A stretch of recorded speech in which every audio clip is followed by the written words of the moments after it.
اخواتي وحبايبي في كل مكان، السلام عليكم ورحمة الله وبركاته. معاكم اخوكم ابو بطة، والنهاردة ان شاء الله هنتكلم عن المسلات المصرية القديمة.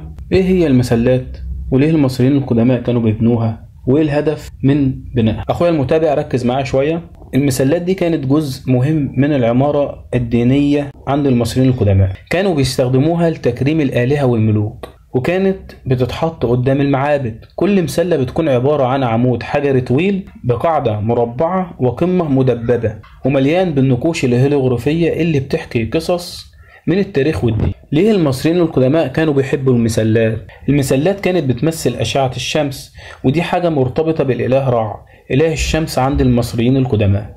كانوا بيعتقدوا إن المسلة بتوصل ما بين الأرض والسماء، وده بيخليها رمز القوة والنور. أشهر المسلات في مصر مسلة تحتمس الثالث في الأقصر، موجودة قدام معبد الكرنك، من أهم المعابد في مصر. المسلة دي مليانة نقوش بتتكلم عن تحتمس الثالث اللي كان واحد من أهم فراعنة مصر.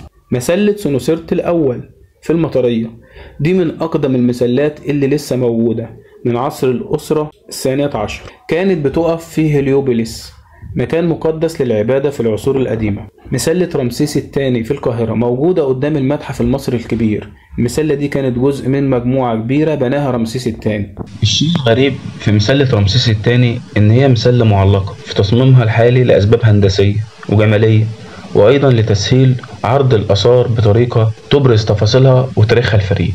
أسباب تعليق المسلة: ليه هم علقوا المسلة دي بالذات؟ للحفاظ عليها من التآكل. المسلة بتكون بعيدة عن عوامل التعرية المباشرة زي الرطوبة والمياه الجوفية اللي ممكن تأثر على سلامتها. المنظور البصري: تعليق المسلة بيدي للزوار فرصة انهم يشوفوا المسلة من زوايا مختلفة، وده بيساعد على استعراض النقوش الهيروغليفية اللي عليها بشكل اوضح واكثر جاذبية.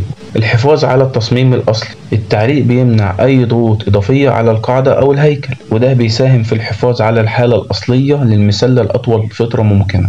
التجربة التعليمية: من خلال التصميم المعلق المسلة بتبقى جزء من تجربة تعليمية بتوضح كيفية إنشاء مثل هذه القطع الضخمة في الحضارة المصرية القديمة. السلامة: التعليق بيضمن استقرار المسلة ومنع سقوطها أو تأثيرها بأي حركة أرضية غير ممكنة. بشكل عام المسلة دي بالذات لها تصميم فريد، وهو التصميم المعلق في المتحف المصري الكبير.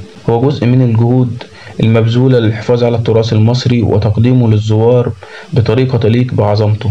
وجينا لأهم فقرة في الفيديو، وهي زتونة الموضوع: المسلات اللي اتنقلت بره مصر. مع الوقت انتقلت مسلات كتير من مصر لدول تانية كجزء من الاتفاقيات أو الهدايا، ومع مرور الزمن ومع الحملات الاستعمارية والتبادل الثقافي انتشرت المسلات المصرية في أنحاء العالم. كتير من المسلات دي تم نقلها في القرن التاسع عشر وأوائل القرن العشرين كجزء من الاتفاقيات بين مصر والدول الأوروبية. أشهر المسلات المصرية حول العالم: المسلة المصرية في لندن، مسلة كليوباترا، موجودة على ضفاف نهر التايمز، هدية من محمد علي باشا لبريطانيا سنة 1819، لكن اتنقلت سنة 1878. اسمها بيجي في الاعتقاد الخاطئ على أساس إنها تخص كليوباترا، لكنها في الحقيقة مسلة من معبد الشمس في هليوبوليس. المسلة المصرية في باريس، موجودة في ساحة الكونكور، واحدة من 2 من المسلات اللي كانت بتقف قدام معبد الأقصر. انتقلت فرنسا سنة 1833 كهدية من محمد علي باشا.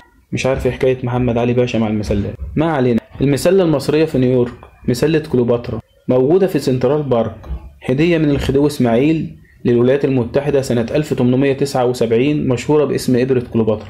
الحمد لله ان المسلة دي ما نقلهاش محمد علي. المسلة المصرية في روما، في أكتر من مسلة في روما، لكن أبرزهم اللي موجودة في ساحة القديس بطرس في الفاتيكان. جت لروما في عهد الإمبراطور الروماني كايجولا.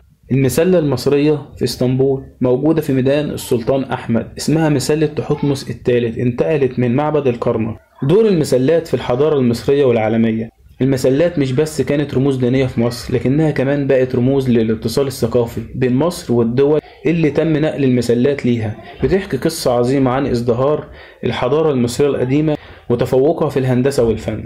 المسلات دي بتفكرنا دايما قد ايه الحضارة المصرية كانت غنية وعميقة. كل مسلة في بلد مختلف وهي سفير للحضارة المصرية القديمة، وبتربطنا بتراثنا وتاريخنا اللي لسه بيبهر العالم كله لحد دلوقتي. وبكده وصلنا لنهاية فيديو النهاردة. اتمنى لو لسه مكمل معانا لنهاية الفيديو يا ريت ما تنساناش في الاشتراك وتدعمنا بلايك. اشوفكم على خير، مع السلامة.